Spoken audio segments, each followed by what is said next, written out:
और विश्व भर में फैले भगवान बुद्ध के अनुयायियों को बुद्ध पूर्णिमा की वैशाख उत्सव की बहुत बहुत शुभकामनाएं।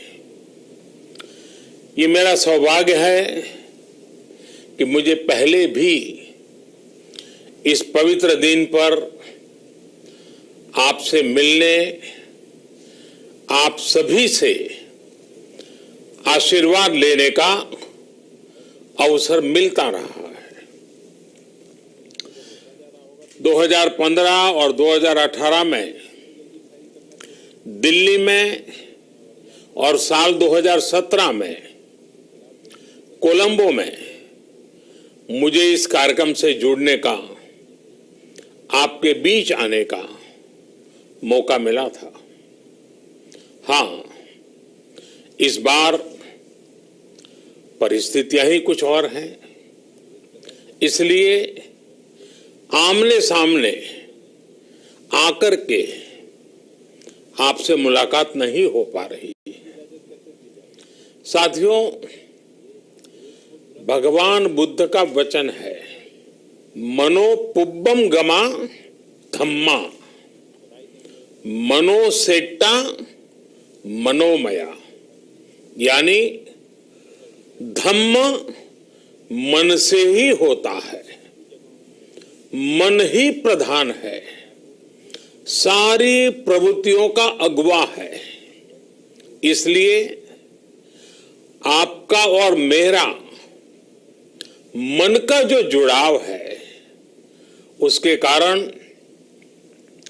सशरीर उपस्थिति की कभी उतनी महसूस नहीं होती।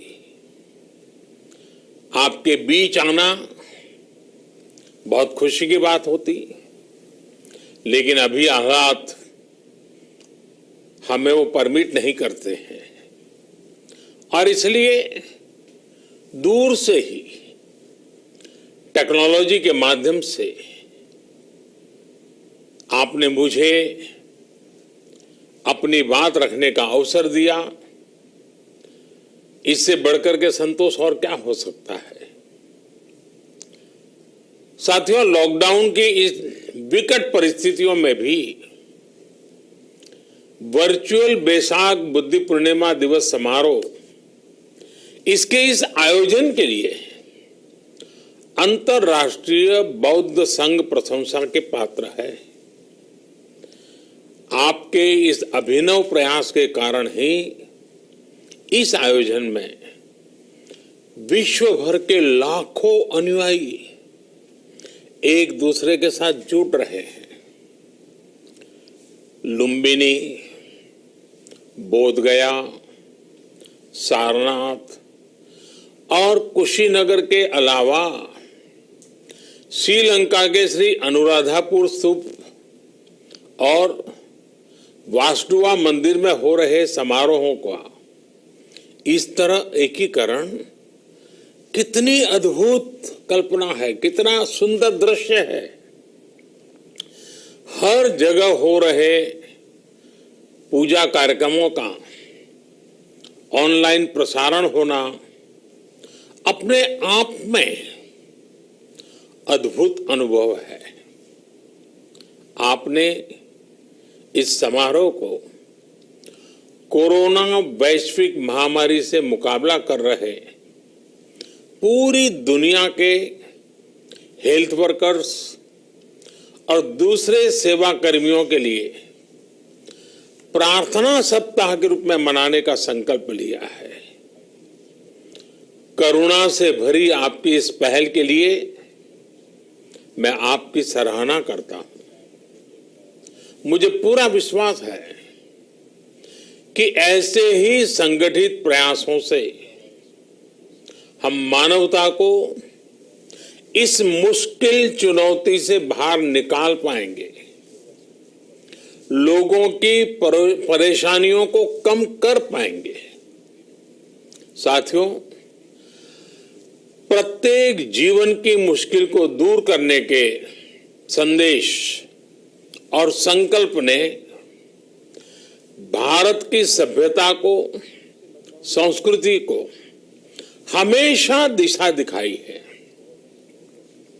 भगवान बुद्ध ने भारत की संस्कृति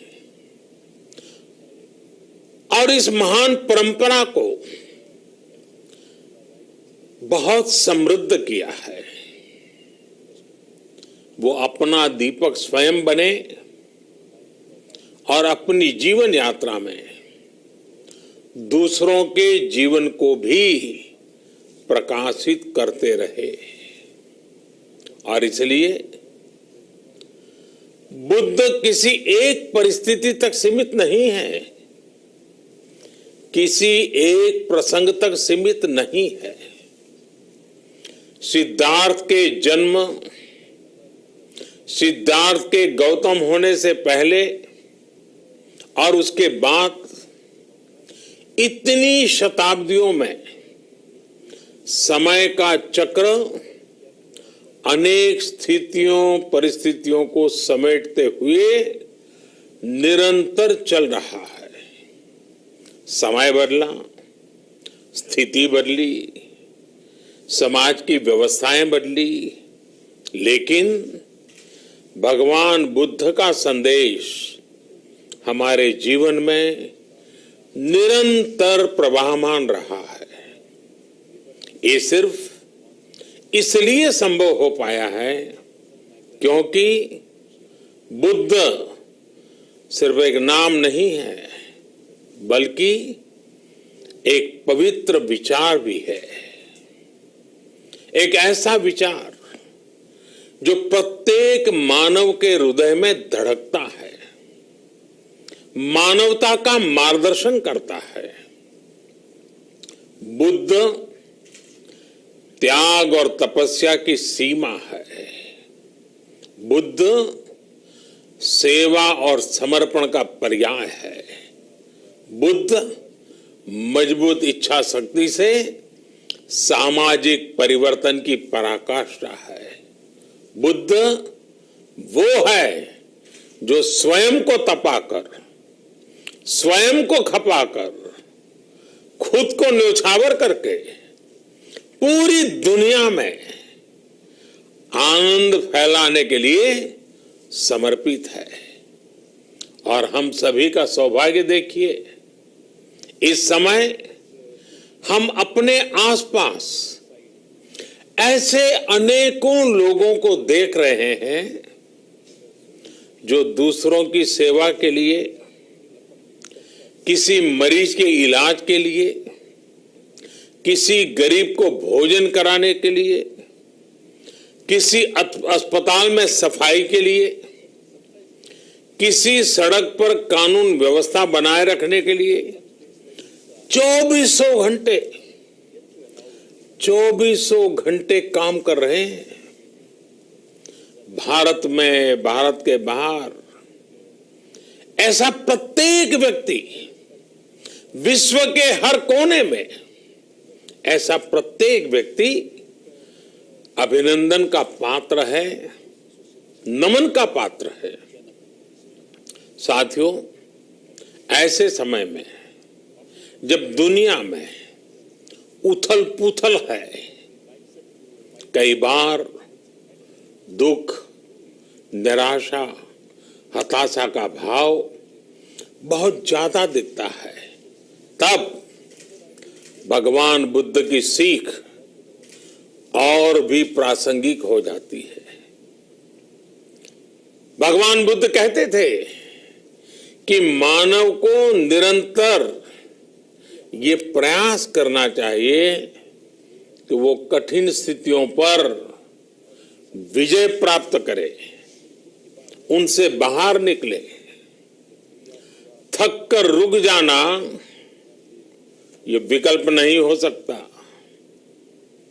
आज हम सब भी एक कठिन परिस्थिति से निकलने के लिए निरंतर जुटे हुए हैं, साथ मिलकर काम कर रहे हैं।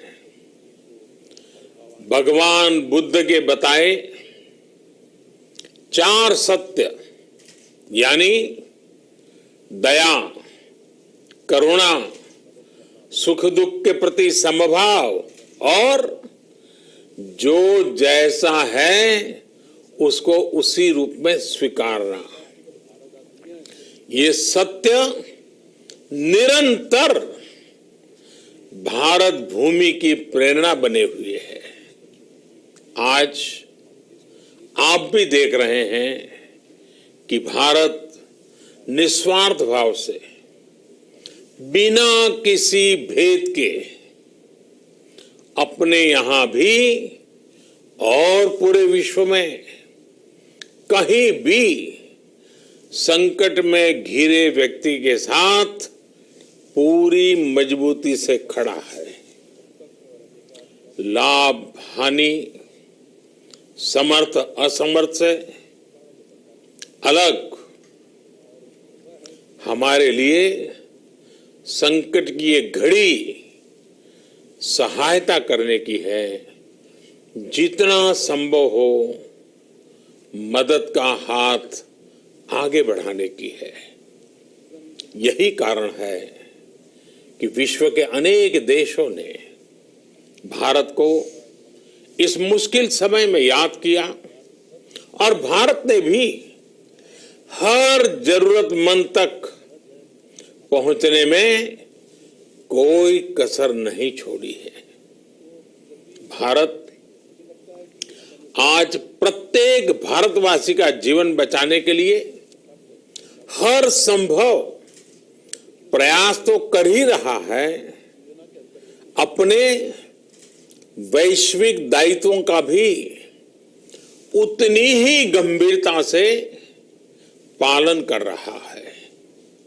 साथियों, भगवान बुद्ध का एक एक वचन, एक एक उपदेश मानवता की सेवा में भारत की प्रतिबद्धता को मजबूत करता है। बुद्ध भारत के बोध और भारत के आत्मबोध दोनों का प्रतीक है। इसी आत्मबोध के साथ भारत निरंतर पूरी मानवता के लिए, पूरे विश्व के हित में काम कर रहा है और करता रहेगा। भारत की प्रगति हमेशा विश्व की प्रगति में सहायक होगी। साथियों, हमारी सफलता के पैमाने और लक्ष्य दोनों समय के साथ बदलते रहते हैं, लेकिन जो बात हमें हमेशा ध्यान रखनी है वो ये कि हमारा काम निरंतर सेवा भाव से ही होना चाहिए। जब दूसरे के लिए करुणा हो, संवेदना हो और सेवा का भाव हो तो ये भावनाएं हमें इतना मजबूत कर देती हैं कि बड़ी से बड़ी चुनौती से आप पार पा सकते हैं। सुप्पबुद्धम पबुज्जन्ति सदा गौतम सावका, यानी जो दिन रात हर समय मानवता की सेवा में जुटे रहते हैं वही बुद्ध के सच्चे अनुयायी हैं। यही भाव हमारे जीवन को प्रकाशमान करता रहे, गतिमान करता रहे। इसी कामना के साथ आप सभी का बहुत बहुत आभार। इस मुश्किल परिस्थिति में आप अपना, अपने परिवार का, जिस भी देश में आप हैं वहां का ध्यान रखें, अपनी रक्षा करें और यथासंभव दूसरों की भी मदद करें। सबका स्वास्थ्य उत्तम रहे, इसी मंगल कामना के साथ मैं मेरी वाणी को विराम देता हूं। धन्यवाद। सर्वमंगलम।